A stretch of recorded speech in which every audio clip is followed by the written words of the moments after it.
চাঁদপুরে এক যুবকের পায়ুপথে ঢুকে যাওয়া ৬ ইঞ্চি সাইজের একটি ডাব অস্ত্রোপচারের মাধ্যমে বের করে আনা হয়। আমাদের মনে প্রাণ আমরা বিশ্বাস করতে পারছি যে কিভাবে যে বায়ুপথে এই ডাবের তরিটা প্রায় ৬ ইঞ্চি ডাবের তরিটা তার বায়ুপথে প্রবেশ করলো।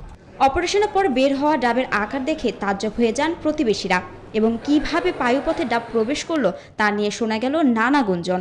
আশা করো তো আমরা সবাই আশ্চর্য, এত বড় ডাব কিভাবে ঢুকলো।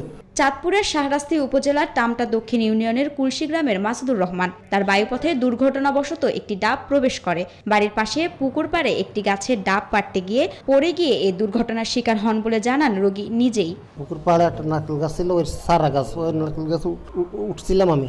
উঠার পরে আমার নুগির গোস খুলে গেছে, গোস খুলে যাওয়ার পরে আমি একটা নারকেল করা দিয়েছিলাম আমি নুগি ঠিক করার জন্য। পরে নারকেল করা সুইটটা আমি মাটিতে পড়ে যাই। মাটিতে পড়ার সাথে সাথে আমি কিনা দিয়ে পুকুর ছিল, পুকুরে মনে হয় যেন আমাকে ধাক্কা দিয়ে ফেলে দিয়েছে। ধাক্কা দিয়ে ফেলে দেওয়ার পর আমি 5 মিনিট অজ্ঞান ছিলাম।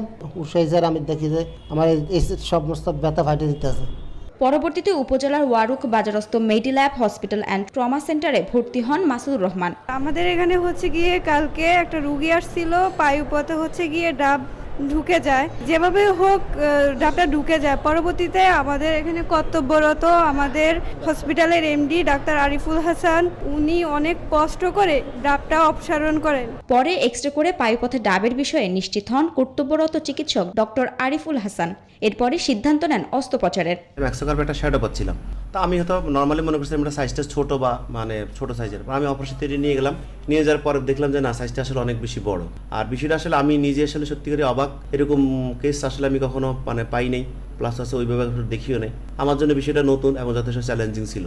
কোনো প্রকার কাটা ছেঁড়া ছাড়া 1 ঘন্টা চেষ্টা চালিয়ে ডাবটি বের করতে সক্ষম হন হাসপাতালে কর্তব্যরত চিকিৎসক ডক্টর আরিফুল হাসান। কোনো কাটা ছেঁড়া ওইভাবে করিনি আমরা হচ্ছে টেকনোলজি ইউজ করে হচ্ছে যে আমরা ভিতর থেকে যেই ডাবের যে মুখটা আছে, মুখটা আস্তে আস্তে এটাকে ক্লিয়ার করে কিছু জেলি দিয়ে এটাকে আস্তে আস্তে করে যেখান দিয়ে যেভাবে ঢুকছে ওইভাবে বের করার চেষ্টা করছি। তবে ডাবের কিছু অংশটা আমরা বিভিন্ন সময় কেটে এটাকে সাইজটা ছোট করার চেষ্টা করছি। এখন আলহামদুলিল্লাহ রোগী যথেষ্ট ভালো আছে আর ডেঞ্জার ফ্রি।